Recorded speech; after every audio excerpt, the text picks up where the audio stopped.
So you hop in the car to go out and you find that the rear view mirror is gone. And it's on the front floor. Let me show you how to glue it back on.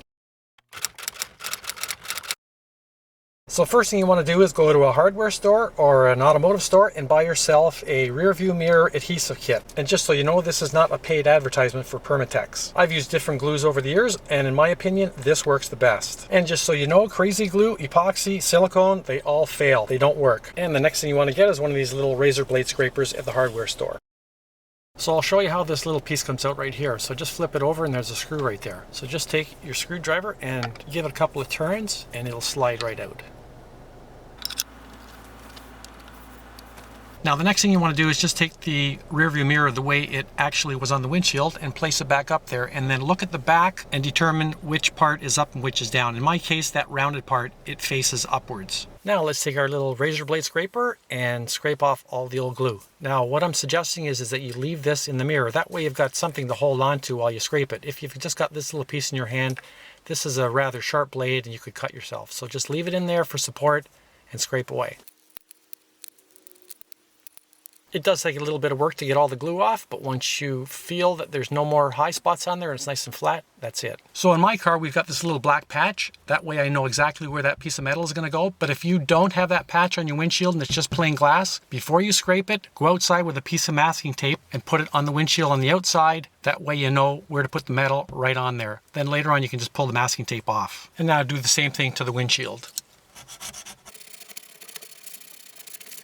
And one other point to mention, if you try to glue this on the windshield with the mirror still attached to this little plate, it will fail. And make sure before you adhere it to the windshield that the temperature is between 10 degrees and 24 degrees Celsius and between 50 and 75 degrees Fahrenheit. It's winter time here, so I just turned my defrost on and left it on for a while to heat up the windshield. So now we're going to take the cleaner activator and we're going to wipe the windshield and we're going to wipe the back of the button. Now if you read the instructions on the back of the package, it says to only wipe the windshield and not the button. But I did call the company and the company corrected it and they said no, you have to wipe both parts.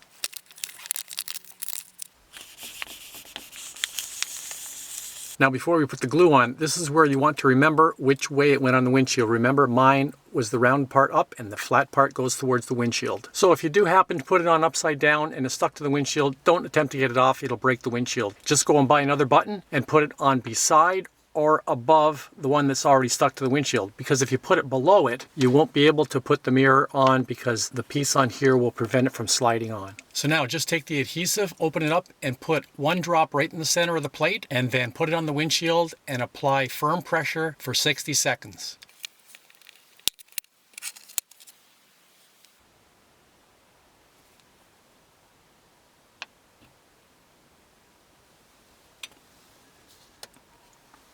And now, once it's on the windshield, they say to let it dry for 30 minutes on the instructions. I'm going to leave mine for 60 minutes, just to be sure. Well, I hope this video has helped. If it did, hit the like button and subscribe to my channel. And don't forget to check out my t-shirts. And we'll see you next time.